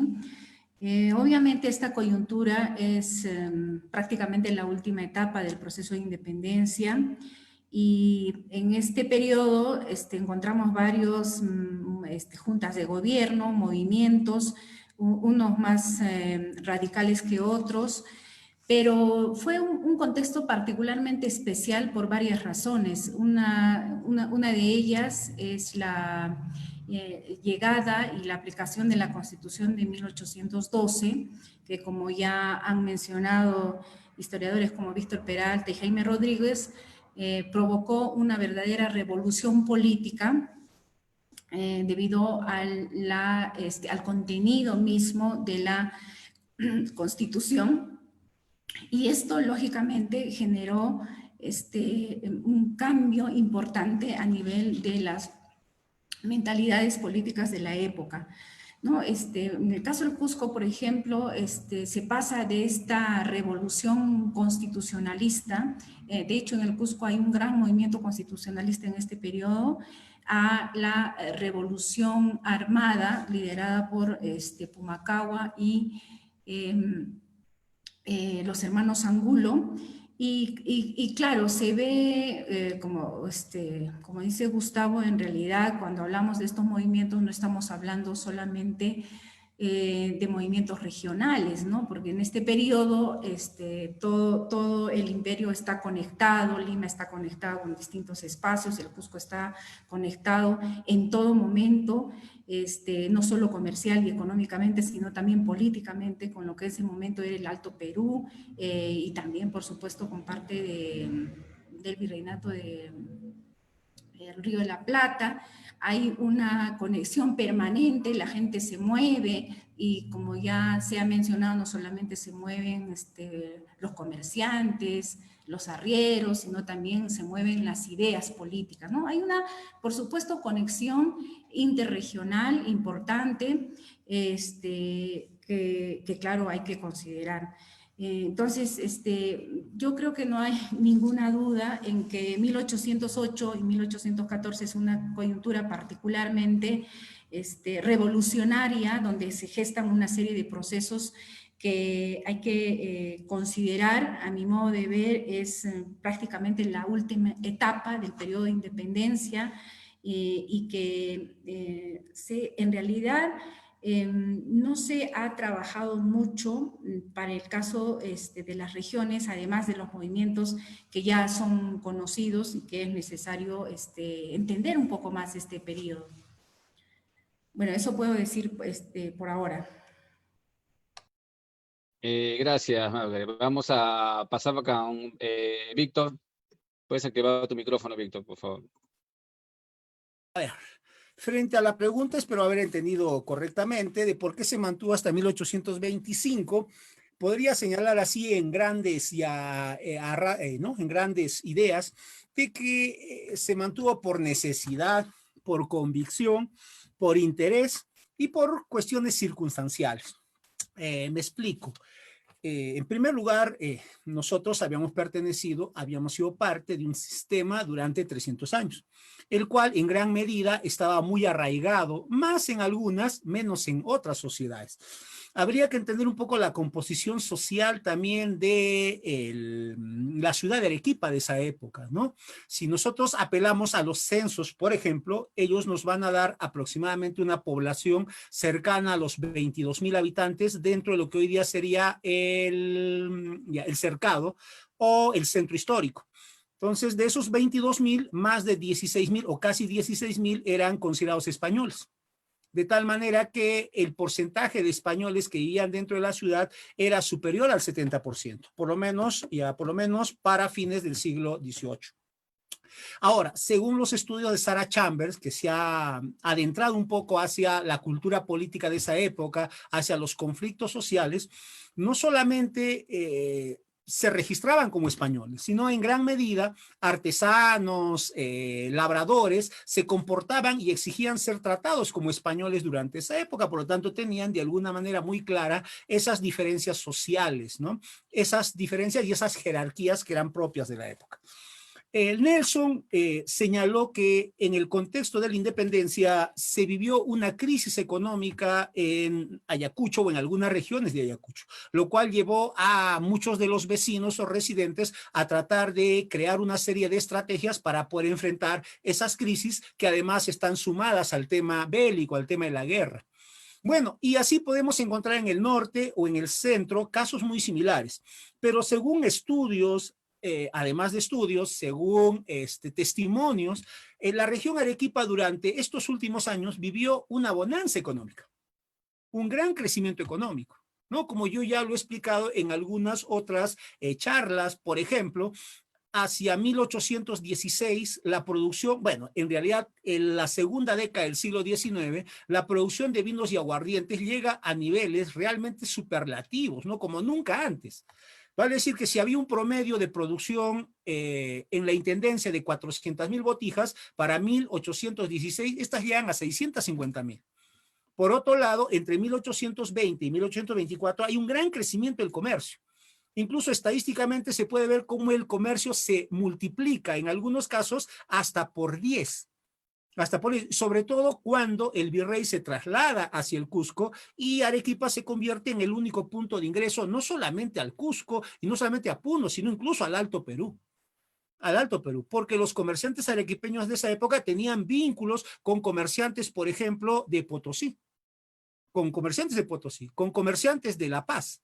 Incluso se puede ver en los registros de venta y compra obligaciones de pago de algunos comerciantes para llevar mercancías. ¿Por qué? Porque es la única punta de ingreso, es el único punto por donde ingresa. ¿Y eso qué genera? Enormes recursos, enormes ingresos para la tesorería, que a su vez va a servir, por un lado, para poder aliviar las cargas tributarias de la población. Ahora, eso por otro lado. Y en cuarto lugar tenemos una imagen muy negativa que va a irradiar el proceso independentista, algo que de repente tampoco se ha trabajado, ¿no? Cómo se miraba, por ejemplo, el gobierno independiente de Lima desde regiones que todavía estaban ocupadas. Cómo se ve, por ejemplo, las persecuciones a los españoles durante el gobierno de San Martín, durante la ausencia de San Martín con Monteagudo, durante la junta gubernativa, durante el gobierno de Ribaagüero, durante el gobierno de Torre Tagle. Ascensión Martínez Riaz ha publicado cantidad de trabajos sobre el gobierno virreinal, sobre la época, y ahí uno puede constatar a partir de documentación sobre las persecuciones, y esas imágenes llegaban a las provincias. Ahora bien, ¿dónde estuvieron comprometidos también algunos reconocidos vecinos arequipeños, como el oidor de la Audiencia de Lima, don Pedro Mariano de Goyeneche, al cual se le encarcela, se le maltrata, se le veja y luego se le bota como un animal? Y como muchos españoles que salieron de esa manera después de haber firmado el acta de independencia. Es impresionante, ¿no? Ahora bien, y a eso hay que agregar los saqueos. Arequipa fue ocupada por los patriotas. Digamos que la punta de lanza del liberalismo de los movimientos independentistas llega a Arequipa en 1823. Ocupa la ciudad durante 39 días. Durante esos 39 días, ¿qué es lo que observan los vecinos? Que se quedan, porque muchos fugan. Y es algo que también tendremos que reconocer. Cada vez que los ejércitos de la patria ingresaban a Lima, los realistas fugaban. Cada vez que ingresan, o la vez que ingresaron a Arequipa, los realistas fugaron. ¿Cuándo ocurría lo contrario? Entonces aquí hay un problema también, ¿no? O sea, ¿con qué se identifica al ejército de la patria? Con saqueos, con cupos, con maltratos, se saquean las haciendas, se exigen cupos a los vecinos, a diestra y siniestra. Esa es la imagen que se comienza a tener del movimiento independentista. Por esa razón hay una serie de frases, ¿no? En el norte, por ejemplo, cuando se refieren a Cochrane, dicen los piratas de Chile. O sea, no se están refiriendo a los libertarios, a los piratas, a los ladrones. El propio obispo Goyeneche habla de que esta es una época de ladrones, ¿no? Entonces, esa es la imagen. Ahora, por otro lado, debería aclarar que cuando hablamos de realismo, no estamos hablando de un movimiento realista.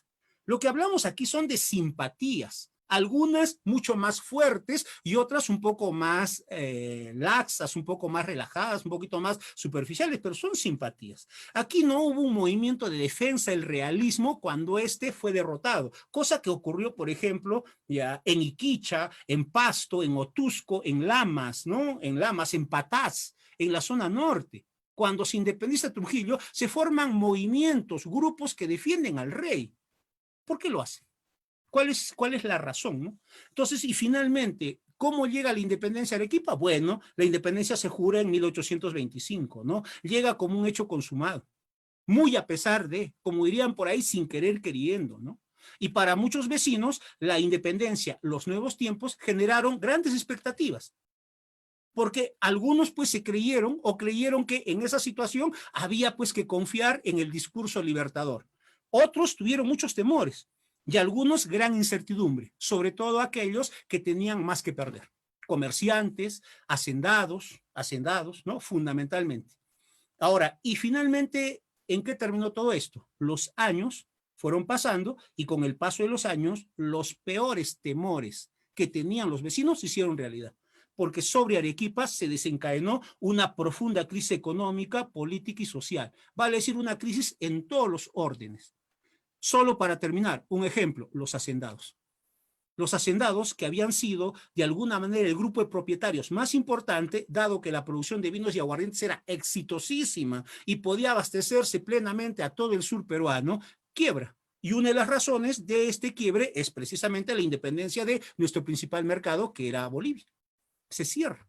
Se comienzan a generar problemas para abastecer un mercado que ya no es nacional y que tiene sus propias necesidades, que cobra sus propios impuestos y que no tiene ningún tipo de obligación de darte preferencias comerciales a ti, cuando de otras regiones también podrían venir vinos y aguardientes.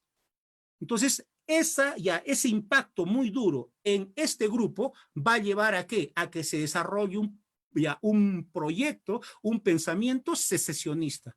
Eso explica por qué en los primeros 10 o 15 años posteriores a la independencia, el movimiento más fuerte que existió en Arequipa era un movimiento de separación, pero no para formar una república independiente, como dicen los detractores de este comportamiento arequipeño, sino para integrarse al sur. Y Santa Cruz, entre 1829-30, va a comenzar a formar una serie de logias, una serie de grupos en estas provincias para tratar de convencerlas de una separación. Eso está desarrollado en algunos textos, hay una serie de denuncias y hay procesos en esa época. Entonces, este sentimiento, este deseo separatista tiene que ver mucho con esta crisis. Tiene que ver mucho con esta crisis. Hay un descontento enorme. Pero claro, ese descontento se da en diferentes grupos y se va a manifestar según los intereses de cada uno de los grupos. Por esa razón, cuando ya no se puede apelar, ya no se puede buscar, ya no se puede lograr la separación, se opta por la rebelión. Y eso explicaría posiblemente las numerosas rebeliones que hubieron en la región, que no tuvieron nada que ver con la Constitución ni nada que ver con la ley, a pesar que eso decía el discurso local. Bueno, ese es más o menos... Sí, vamos a una segunda ronda, pero ya puntual. Voy a darle a cada uno de los ponentes unos máximo 2 minutos o 3 minutos, porque tenemos un conjunto de preguntas aquí. Los leo ya rápido, ¿ya? Para Víctor Condori, ¿no? Ha afirmado de la actitud práctica, pragmática, comodín de la élite arequipeña, pero creo que solo se toma en cuenta la ciudad de Arequipa. Sin embargo, las áreas rurales como Caravelí juró la independencia en 1822, Atico, Vito, fueron espacios en donde hubo apoyo a las exitosas campañas patriotas. Por lo mismo, habría que tomar en cuenta también para entender, o sea, habría que tomar en cuenta estas cuestiones más rurales para entender el proceso. Tenemos aquí otra pregunta. A ver, en torno a, nos preguntan por acá, que tienen sobre las ideas, ¿no? Que no habrían calado las ideas,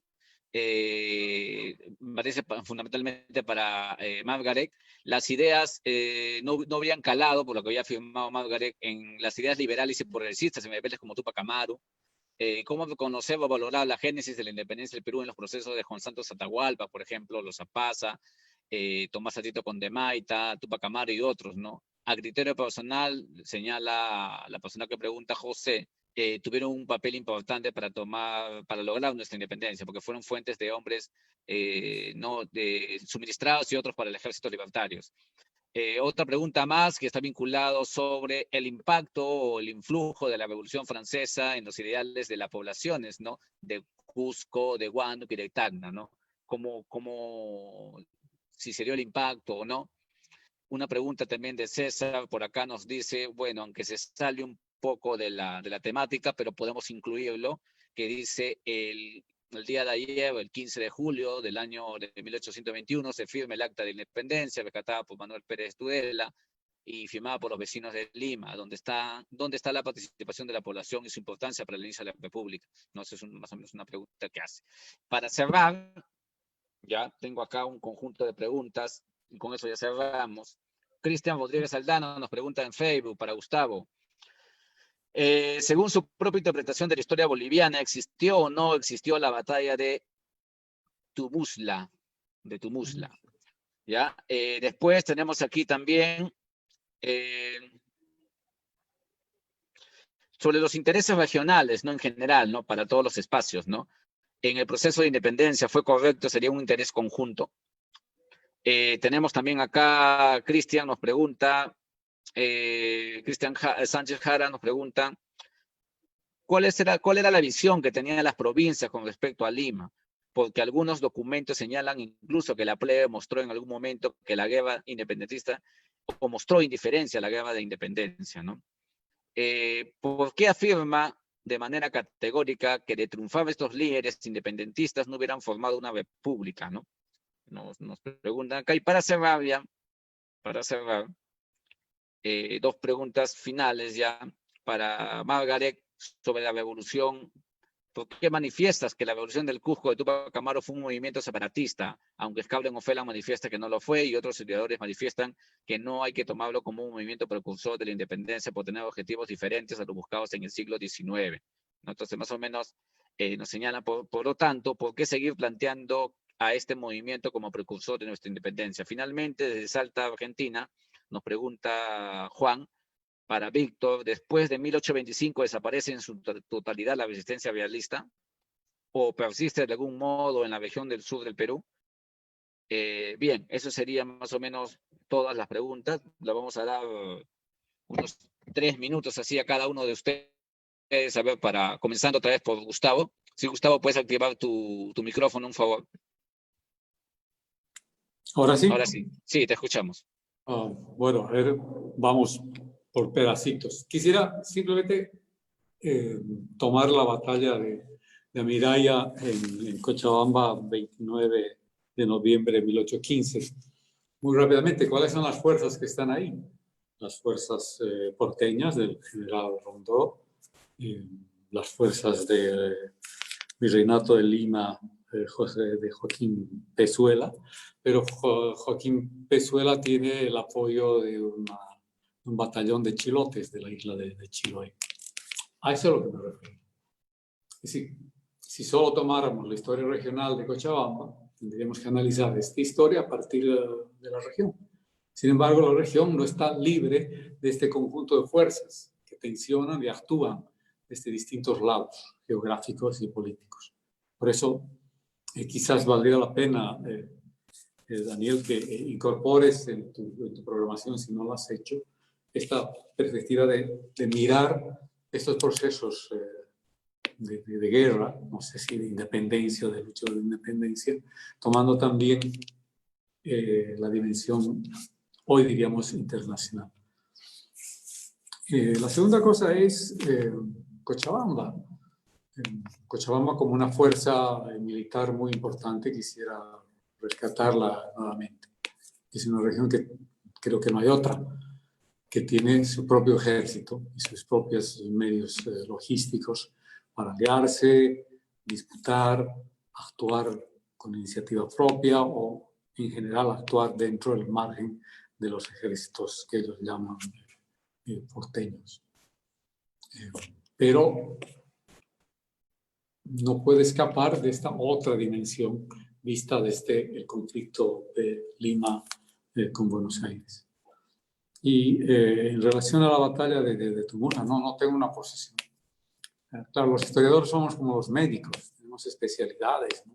Nos especializamos en una, en otra cosa, y lo que yo más he estudiado es Cochabamba, no la batalla de Tumula. He leído los debates de Medinaceli y el resto para ver si existió o no, fue una ficción, pero no quisiera, Cristian,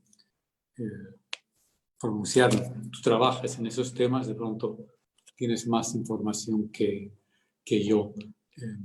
A ver, ¿qué más? Bueno, claro, digamos en esta cronología de cosas, ¿qué sucede en Cochabamba? En 1815, el derrotado del ejército de Rondó, y se abre un nuevo escenario que va a durar un año, más o menos, que es la época de las guerrillas. Las guerrillas de Padilla, Juan Azurduy, la guerrilla del cura Muñecas, que viene desde el Cusco en 1814, se queda en lo que hoy es Bolivia, en fin, con varios grupos pequeños de organizaciones guerrilleras. La única que sobrevive es la guerrilla, después del 16, de la guerrilla de Ayopaya. Hay buenos estudios sobre la guerrilla de Ayopaya, entonces termino en esta figura. Cuando Sucre llega, después de Ayacucho, llega a lo que hoy es Bolivia en enero, si mal no recuerdo, 1825, ¿Quién está ahí esperándolo? Lanza, que es un hombre, el comandante de la guerrilla de Ayopaya.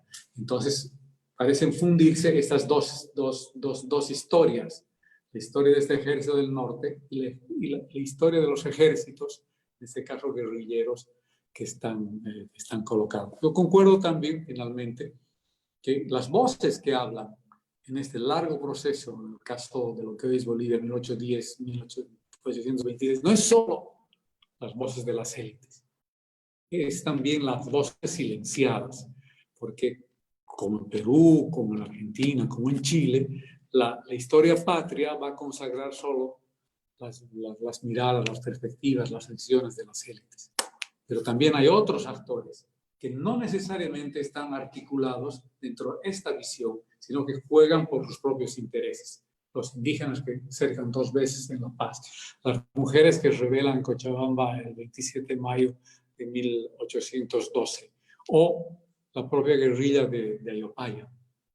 Solo que la narrativa ex post, esta narrativa de la construcción de la nación como un solo acto uniforme, donde todos concurren con el mismo propósito, liberar a lo que hoy es Bolivia del yugo, entre comillas, español, claro, tiene que suprimir aquellas aristas que no entran dentro de esta dinámica, o tiene que darles una visión dentro de esa dinámica que no corresponde al proceso real. Entonces, lo que está en la memoria no necesariamente está en la historia.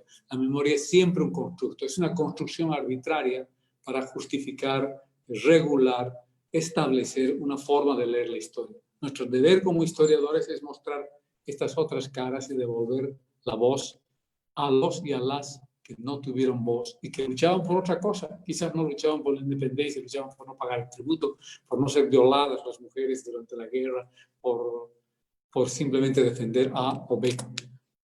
Esa es una dimensión que todavía nos falta recuperar en el curso de este proceso. Ok, Gustavo, gracias. Antes de dar el pase vamos a Margaret. Sí, Margaret, puedes activar tu audio. Y antes de darte el pase, solamente indicarles a todos, ¿no? Que sí, aquí en Hablamos de Historia, precisamente mañana va a estar, por ejemplo, Cecilia Méndez, y también va a estar Jairo, ¿no? O Jairo Gutiérrez, hablando un poco sobre Nueva Granada y también sobre el caso peruano, ¿no? La otra semana vamos a tener a Hilda Sábato y a Manuel Schulz hablando sobre un aspecto más amplio. Tenemos esa perspectiva también, pero me parece que también un punto importante es desde las regiones, ¿no? La historia no se puede entender solamente a partir de una cuestión mirándonos el ombligo todos nosotros. Pero dejo la palabra a Margaret. Margaret. Sí, sobre lo de Juan Santos Atahualpa, claro, de hecho, creo que Juan Santos Atahualpa también es otro movimiento importante que habría que considerar. En todo caso, se ha estudiado muy poco y creo que justamente se trata de eso, ¿no? De estudiar las regiones para ver cómo estas se integran en el contexto de la independencia y no necesariamente se integran, por supuesto, con movimientos, con alzamientos, con levantamientos, ¿no? El asunto es estudiar cómo se da este proceso de integración en el contexto de la independencia. La pregunta sobre por qué no hubieran formado una república y por qué lo digo tan categóricamente, en realidad no lo digo categóricamente, es lo que yo considero. Por ejemplo, Tupac Amaru, desde el inicio del movimiento, actúa como descendiente de los incas, y esto hace pensar de que él está pensando en el regreso a la época de los incas, por supuesto, bajo un nuevo contexto. Hay mucha información en el contexto del levantamiento que habla sobre cómo las masas indígenas aspiraban a el regreso de los incas y Tahuantinsuyo. No me he detenido mucho, ni puedo detenerme tampoco ahora en las respuestas en estos temas, porque en realidad habría que hablar de muchas cosas. En el caso de la conspiración del Cusco de Aguilar y Ubalde, yo tengo la impresión de que ellos, de haber triunfado, hubieran establecido una monarquía constitucional. Y además tengo la impresión de que hay en esta conspiración un nexo de todas maneras con los ingleses, ¿no? Y a pesar de que mucha gente cree que en realidad este apoyo de los ingleses en 1805 no se puede tangibilizar. Sin embargo, en el movimiento de Túpac Amaru también circulan rumores de cómo Túpac Amaru en Lima se comunica con ciertos agentes ingleses, etc. Yo creo que sí hay una injerencia, por lo que he mencionado en 1805, en este contexto en que el Callao, más o menos desde 1790 hasta 1805, sufre el asedio de embarcaciones de diferentes potencias como Inglaterra, Estados Unidos y Francia, y los informes de los virreyes, por ejemplo, señalan que estas embarcaciones lo que hacen es diseminar propaganda subversiva, enviarlas hacia el interior del virreinato, y creo que sí, efectivamente, no es que los movimientos estallan solamente por la situación de explotación y demás cosas, sino también circulan las ideas que vienen además desde fuera y que de todas maneras influyen. Y en el caso del levantamiento de los hermanos Angulo, a mí, por ejemplo, no me queda claro qué tipo de gobierno eventualmente hubieran establecido los hermanos Angulo y Pumacahua. Me parece muy complicado, por lo menos, tener una idea de qué es lo que hubieran hecho. ¿Y por qué sigo señalando que el movimiento de Túpac Amaru fue separatista, si hay muchos autores que señalan que no? Y en verdad, cuando uno revisa, y muy pocos autores de los que dicen que Túpac Amaru no fue separatista, no explican por qué. Simplemente lo dicen y son muy pocos los que más o menos desarrollan alguna teoría, pero los que yo he leído y he analizado, a mí personalmente no me convencen. Por ejemplo, Bonilla, cuando se refiere a por qué le parece que el movimiento de Túpac Amaru no fue un movimiento separatista, él señala y él dice que hasta le parece risible pensar en eso, porque después del levantamiento de Túpac Amaru fue imposible pensar en una alianza entre criollos e indígenas. En todo caso, esto no es una razón para considerar al levantamiento de Túpac Amaru como no separatista o no independentista. Entonces, yo creo que, por ejemplo, los planteamientos de Boleslao Levín y de Flores Galindo, que son muy interesantes y que están basados en documentos del periodo, han sido dejados de lado y no se considera, no se hace un análisis, creo yo, sobre lo que fue el levantamiento de Túpac Amaru. Hay mucha información en la documentación de la época que permite demostrar que el levantamiento de Túpac Amaru fue separatista.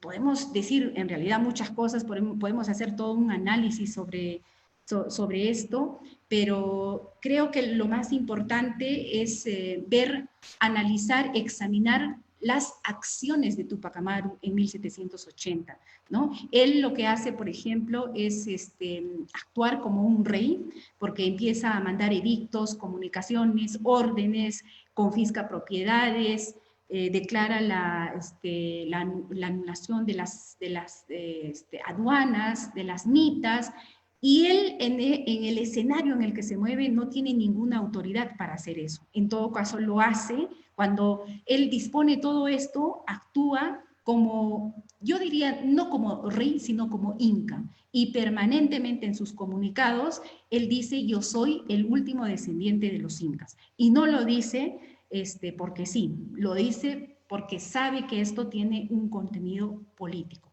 Y bueno, termino con esto. Gracias, Margaret. Pasamos con Víctor. Víctor, contigo cerramos. Muy bien. Bueno, hubo una pregunta que me señala que en realidad en provincias hubieron algunas manifestaciones. No, en Arequipa también hubieron algunos vecinos que a la larga o a la corta tuvieron simpatías con el movimiento realista, con el movimiento independentista, ¿no? De alguna manera, este realismo es un realismo de una mayoría, no es un realismo del absoluto de habitantes de la ciudad de Arequipa, ¿no? Aquí hubieron familias que simpatizaban con el nuevo sistema, y no estamos hablando pues de pobres artesanos, menestrales, estamos hablando de familias medianamente acomodadas, pero que dentro del sistema no habían encontrado las oportunidades que posiblemente otros sí lo hicieron. Entonces ahí podemos nombrar a los López de Romaña, podemos nombrar, perdón, a los Pasoldán, ¿no? Podemos nombrar a los Díez Canseco, que van a prosperar y progresar dentro del sistema, ya dentro del sistema independiente, ¿no? Dentro de la República, dentro del nuevo sistema. Entonces, también se daba en la ciudad, también se daba en la ciudad. Y en provincias, en realidad, hay poca información, en realidad, ¿no? ¿Por qué? Porque nosotros reconstruimos la historia a partir un poco de la fuente, ¿no? Y no a partir de las memorias nada más. Porque si yo tendría que tomar como único y verdadero medio de información las memorias del mariscal Miller, pues yo pensaría de que Arequipa está hirviendo en patriotismo, porque eso es lo que él manifiesta. Él manifiesta que cuando llega a tal pueblito lo reciben apoteósicamente, le dan contribuciones, se enrolan, ¿no? Entonces, ahora, pero cuando tú lees documentación administrativa que está en el Archivo Arzobispal de Arequipa, sobre todo en la sección diezmos para que puedan revisarlo, ustedes se van a dar cuenta ahí que la versión es completamente diferente. Ahí se habla de que han llegado, han saqueado, han forzado y se han llevado a la fuerza a algunos vecinos. Es decir, mientras Sucre señala que voluntariamente se adherían a su movimiento, por otro lado, algunos vecinos están señalando de que todo esto se ha hecho bajo coacción, ¿no? Ha habido saqueos, ha habido presión, ha habido coacción. Entonces hay que tener mucho cuidado con las memorias. Las memorias son una fuente, pero no es la historia, por más Miller que sea, porque todos tenemos nuestros ya sentimientos, nuestros afectos y nuestra posición ideológico-política, ¿no? Entonces, eso por un lado. Cuidado. En segundo lugar, cuando me preguntan qué ocurre con el realismo, como yo señalé que este realismo no era un realismo militante, pues, ¿no? No era un realismo recalcitrante, ¿no? Y en algunos casos era bastante oportunista, Entonces lo que ocurre, como ya expliqué, es que en el tránsito de la colonia a la república, muchos buscan acomodarse. Y un ejemplo de ello tiene que ver con estas juntas de calificación que son establecidas durante el gobierno del Libertador Bolívar. ¿Por qué? Porque en la relación de aquellos futuros calificados aparecen muchos personajes que habían estado muy vinculados con el gobierno realista. Y posteriormente, cuando se establecen las instituciones, en este caso la Corte Superior, por ejemplo, se establece la Tesorería de Arequipa, se establecen algunas instituciones de educación como la universidad o el Colegio de la Independencia Americana, muchos de los postulantes a una plaza van a argumentar grandes servicios a la patria, y que de alguna manera su patriotismo venía desde muy temprano. Curiosamente, yo pongo como ejemplo a un personaje, uno, por no colocar una docena, ¿no? Evaristo Gómez Sánchez, abogado de las reales audiencias del periodo colonial, y luego se va a convertir en abogado de la Corte Superior, y luego va a ser, si no me equivoco, presidente de la Corte Suprema. Evaristo Gómez Sánchez, en una disputa legal que tuvo con otro individuo, él exigía a muchos vecinos de Arequipa que escribiesen manifiestos, testimonios, donde se avalase y demostrase su profundo patriotismo, que desde muy temprano, incluso en las épocas más difíciles, él las tenía presente y visible. Y resulta que en 1819 la corona está ofreciendo a los americanos para que se presenten a una especie de otorgamientos de títulos nobiliarios que estaba haciendo la corona. Si no me equivoco, era el acceso a una orden, la de Isabel la Católica, si no me equivoco. Y resulta que uno de los primeros que se presentan para obtener este reconocimiento por parte de la corona es el propio Evaristo Gómez Sánchez. Eso está en un protocolo notarial, porque está entregando poderes a una serie de vecinos que se encuentran en Madrid para que los representen. Y pone como argumento sus enormes servicios a la causa real. ¿En qué quedamos? O sea, ¿hacemos caso al Evaristo Gómez Sánchez republicano o al colonial? Porque ambos están evidenciando grandes servicios a las patrias republicana y a la patria española. Entonces hay que tener cuidado con los documentos, hay que tener mucho cuidado. Bien, gracias Víctor, gracias Gustavo, Margaret y también Nelson que estuvo desde por vía telefónica, a Jesús también por haberlo presentado. Bien, gracias otra vez y Hablemos de Historia culmina así el día de hoy. Nos vemos el día de mañana, están invitados a partir de las 6 de la tarde para este, digamos, debate entre Cecilia Méndez y Jairo, ¿no? Entre los siquichanos y los pastuzos, ¿no? Vamos a ver un poco los antipatriotas, ¿no? Por decirlo así, ¿no? Los antirepublicanos, ¿no? Entonces, gracias, estamos en contacto más bien. Los otros Nos protagonistas vemos. son... Sí. Exactamente.